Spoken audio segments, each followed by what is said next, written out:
Jim Clark is often remembered as the Natural, a driver who possessed a supernatural connection to his machinery.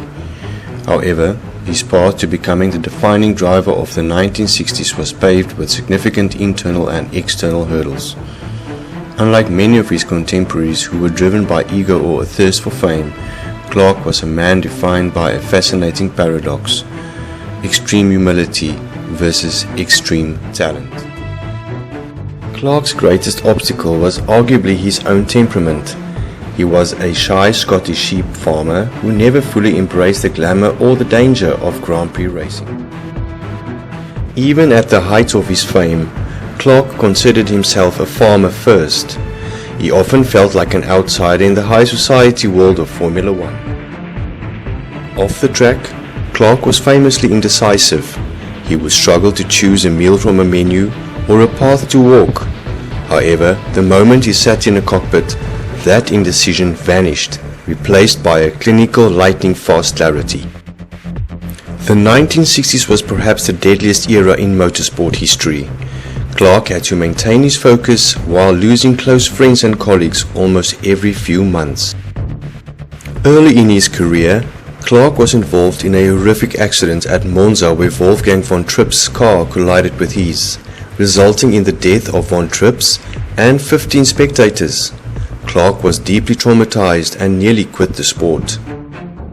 He drove for Lotus, a team led by the brilliant but uncompromising Colin Chapman. Chapman's philosophy was to build cars as light as possible. If a part didn't break just after the finish line, it was too heavy. Clark had to overcome the constant fear of mechanical failure, suspension snaps, steering brakes, at speeds exceeding 250 km per hour. When Clark started, the front-engine era was ending.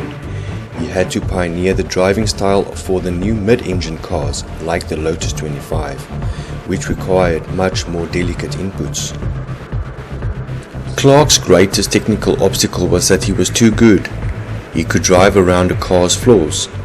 If a car had a broken anti-roll bar or a slow puncture, Clark would simply adjust his style and still set the fastest lap. This often made it difficult for his mechanics to fix the car because, to Clark, it felt fine. To be considered the best in that era, you couldn't just drive F1. Clark faced the physical and mental obstacle of a grueling schedule that modern drivers wouldn't dream of. In a single year, Clark flew back and forth across the Atlantic to win the Formula One World Championship and the Indianapolis 500. He also competed in Formula 2, Tasman Series, and touring car races.